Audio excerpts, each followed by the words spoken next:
And welcome back to my channel. Friends, आज है सिलाई कोर्स का डे 6 यानी क्लास नंबर 6 और इसमें हम जानेंगे कि किस ड्रेस के लिए हमें मार्केट से कितना कपड़ा खरीदना चाहिए, यानी सूट में कपड़ा कितना लगता है कैसे पता करें, या आप अपने कस्टमर को कैसे बताएं कि कपड़ा कितना लगता है सलवार सूट को बनाने में।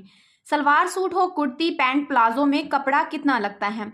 तो आज का हमारा टॉपिक है कि आप कभी भी मार्केट जाते हैं कपड़ा लेने के लिए तो आपको एग्जैक्ट पता नहीं होता कि हमारी जो कुर्ती है या पैंट प्लाजो जो भी है उसमें कितना कपड़ा लगेगा या वो कितने कपड़े में बनेगा और हमें कपड़ा कितना लेना चाहिए, यानी हमारा जो नाप है उसके अकॉर्डिंग हमें कितना कपड़ा लेना चाहिए। ये जो वीडियो है बिल्कुल बिगनर्स के लिए है जिन्होंने अभी स्टिचिंग सीखना स्टार्ट किया है मेरे साथ। तो क्लास 1 से क्लास 5 तक हमने सीखा है, कुर्ते का नाप लेने से लेकर नाप निकालने तक हमने सीख लिया है, ड्राफ्टिंग वगैरह सब सीख ली है। आज की वीडियो में हम बात करेंगे कि किस ड्रेस के लिए हमें मार्केट से कितना कपड़ा लेना है। तो चलिए शुरू करते हैं। इसमें मैं आपको 2 तरीके बताऊंगी। सबसे पहले तो नॉर्मल जितना कपड़ा लगता है या कितना कपड़ा लेना चाहिए सलवार बनाने के लिए, कुर्ती बनाने के लिए या फिर ए लाइन ड्रेस बनाने के लिए, और जो दूसरा तरीका रहेगा सेकंड मेथड में मैं आपको आपके मेजरमेंट के अनुसार बताऊंगी कि जितना भी आपका माप होगा उसके अनुसार आपको कितना कपड़ा लेना है। तो चलिए शुरू करते हैं। तो हमारा टॉपिक है किस ड्रेस के लिए मार्केट से कितना कपड़ा खरीदें। तो इसमें सबसे पहले आपकी कुर्ती की लेंथ आएगी, यानी आपकी कुर्ती की लेंथ अगर 32, 34, 36 या 38 है तो आपको कपड़ा यानी फैब्रिक लेना है 2.25 मीटर। 2.25 मीटर में आपका जो है एक सिंपल कुर्ता तैयार हो जाएगा जिसमें हमें बाजू का कपड़ा भी साथ में ही मिलता है। तो अगर आपकी लेंथ 32, 34, 36 या 38, 32 से लेकर 38 तक है तो आपको कपड़ा लेना है 2.25 मीटर।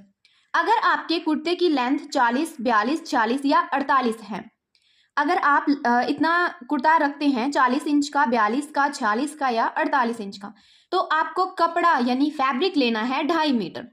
आई होप कि आपका डाउट क्लियर हो गया कि अगर आपको 32 से 38 इंच तक कुर्ती की लेंथ आती है तो आपने 2.25 मीटर कपड़ा लेना है, और अगर आपका जो कुर्ते की लेंथ है 40 से 48 तक आती है तो आपने 2.5 मीटर कपड़ा लेना है। इसमें आपका कुर्ता अच्छे से सिल जाएगा।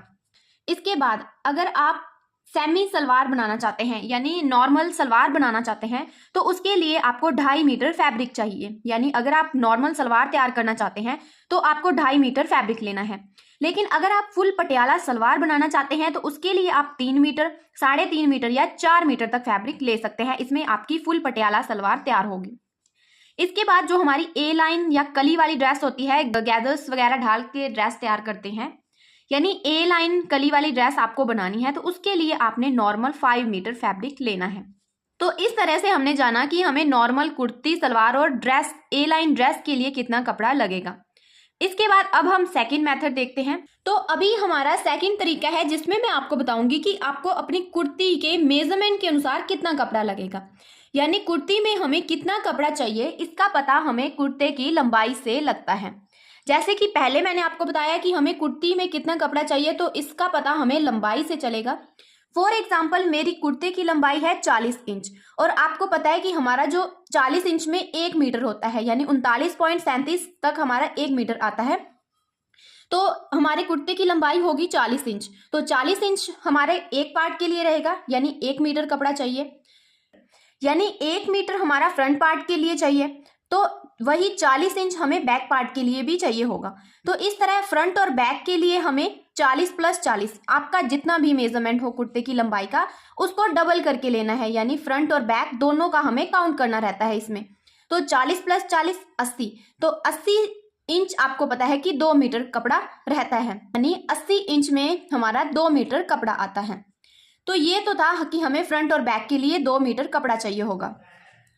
अभी हमें देखना है सिलाई मार्जिन कि हमें एक्स्ट्रा कितना लेना है। तो 80 इंच होगा हमारा बैक और फ्रंट के लिए, तो प्लस हमें 4 इंच एक्स्ट्रा लेना है, 4 इंच एक्स्ट्रा रहेगा हमारा सिलाई मार्जिन। तो इस तरीके से हमें देखना है कि 84 इंच पे हमें कपड़ा लेना है। तो ये तो था हमारा फ्रंट और बैक के लिए कि मार्जिन में हमें 4 इंच एक्स्ट्रा लेना है, जितना हमारा कुर्ता है उसमें हमें 4 इंच ऐड कर देने हैं, तो इतना कपड़ा हमें हमारे कुर्ते के लिए चाहिए होगा। का अर्ज कम हो, ऐसे तो जो हमारा कपड़ा होता है उसमें से हमारी बाजू इजीली साइड से निकल जाती है। अगर कपड़े का अर्ज कम है तो इसमें हमें स्लीव का भी जो कपड़ा है वो लेना होगा, यानी मेरी बाजू है 12 इंच की, आपकी जितनी भी बाजू हो उसमें प्लस 2 करना है। 2 किस लिए, हाफ इंच हमारा शोल्डर में दबता है और 1.5 इंच हमारा सिलाई मार्जिन होता है, तो इसलिए 12 जो मेरी टोटल लेंथ है उसमें 2 इंच हम सिलाई मार्जिन लेंगे, तो वो हो गया 14 इंच। अभी जो हमने यहाँ पे मार्जिन निकाला था अपना 84 इंच का बैक और फ्रंट पार्ट के कपड़े के लिए, उसमें प्लस 14 करना है, तो ये 14 इंच हमारा स्लीव का कपड़ा रहेगा, तो हो गया हमारा 98 इंच। यानी टोटल हमें कपड़ा लेना होगा 2.5 मीटर। तो इस तरह से आप भी अपने कुर्ते की लंबाई के अनुसार पता कर लेना है कि आपको कितना कपड़ा लगेगा। तो इस तरह यहाँ पे मेरे को 2.5 मीटर फैब्रिक लेना होगा। तो ये तो बात थी हमारी कुर्ते की। अभी हम बात करते हैं पैंट। तो पैंट में हमें कितना कपड़ा चाहिए इसका पता हमें पैंट की लंबाई से पता चलेगा। फॉर एग्जाम्पल मेरी पैंट की लेंथ है 38 इंच, ये 38 इंच मेरी एक साइड रहेगी। पैंट के 4 पल्ले कटते हैं, जैसे कि आपको पता है कि पैंट के हमेशा 4 पल्ले कटते हैं, 2 आगे के और 2 पीछे के, इसलिए 38 प्लस 38 यानी फ्रंट और बैक 38 प्लस 38 76 इंच कपड़ा हमें चाहिए है। और जब भी हम पैंट के लिए कपड़ा खरीदें अपने इस तरह मार्जिन के अनुसार, तो उसमें प्लस 6 इंच करना है।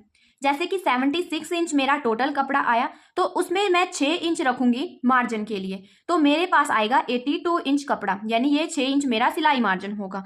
तो इस तरह से आप भी जब भी आप बिगनर हैं या फिर सिलाई सीख चुके हैं, सीख रहे हैं या सीखना शुरू किया है, और आपको बताना है कि हमें अपने कस्टमर को किस तरह बताएं कि वो कपड़ा सही से खरीद पाए।